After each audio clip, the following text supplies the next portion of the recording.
Okay, I'm bored in the house and I'm in the house bored. Bored in the house and I'm in the house bored. Hello, and welcome to this week's segment of On the Couch. Now, before we get into today's topic on fear, let's do a quick recap on what we discussed the last time. The last time we spoke about success and the three elements linked to success. The first being that success is in the trying, success is in the doing, and success is a personal standard. Now, keep those in the back of your mind as we engage in the concept of fear. Sit back, relax, take a deep breath, and let's explore today's topic of On the Couch. Welcome to today's segment of On the Couch. Now, my hope is that by sharing my understanding of fear with you, it's going to allow you to reflect on how you view fear, because I believe that you can't tackle fear unless you're able to understand fear. Now, I decided to do a bit of research to understand how fear is interpreted, and I came across the old acronym of fear, which stands for false evidence appearing real. Now, that in itself was not completely what I was hoping for, so I decided to do a bit more research.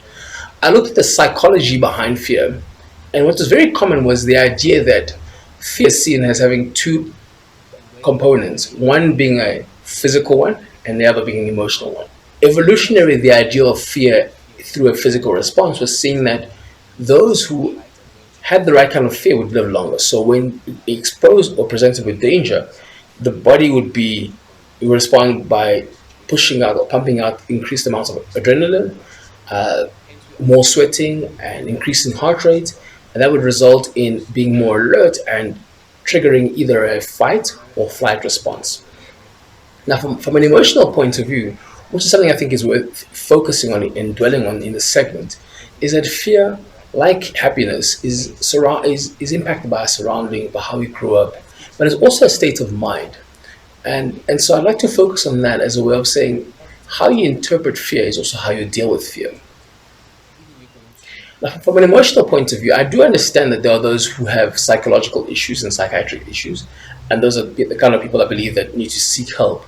But for those of us, or those of yourself who are sitting there thinking, I have all of these things that I'd like to do, but I don't know how to approach it, and I'm crippled by fear, I'd like to share this view of fear with you. Hopefully it's going to help to allow you to engage with fear differently. One of the things that I find quite interesting is that people have fears of the past, fears of the present, and naturally fears of the future.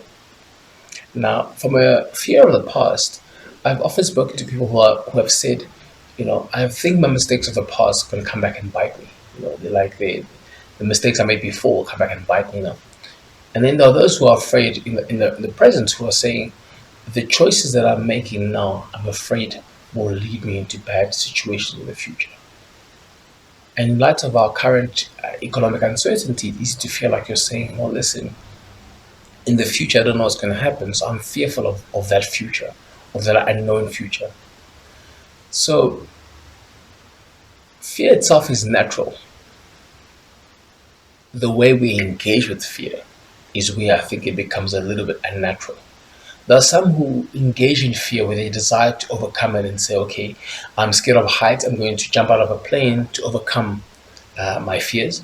And those who are like, listen, I'm afraid of this, I'm not going to go into those kind of situations that are going to create an increase in adrenaline unnecessary.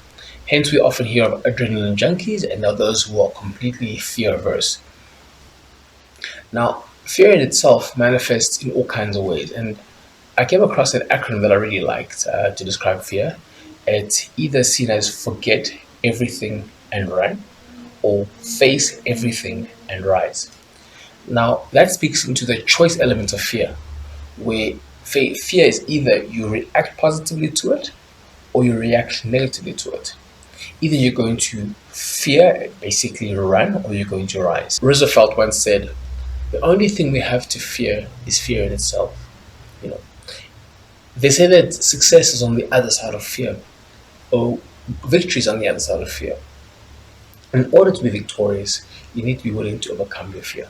For you, how does this apply to you? For me, recording this segment was me deciding to face everything and rise, as opposed to forget everything and run. After the first segment was out, I realized that the viewership started increasing. I expected 20 people and I got to about 100 plus and rising. I started panicking about whether this is going to be of good quality, whether I'm going to be able to produce the quality and be consistent about the quality. But the idea of facing that fear reminded me of what I spoke about the last time with success is that you need to be trying, you need to be doing something, and you need to make it a personal standard. So this is me saying, I'm applying what I speak of. This is me saying I'm willing to put myself out there and saying, well, whether it's not perfect or not, as long as it's out there.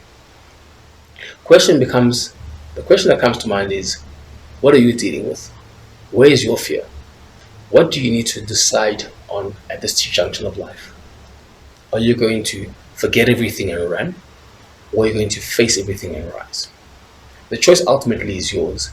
I would encourage you to face everything and rise as opposed to forget everything and run. I hope you enjoyed this week's segment. Tune in to next week's segment where we discuss the issue of failure. Thank you.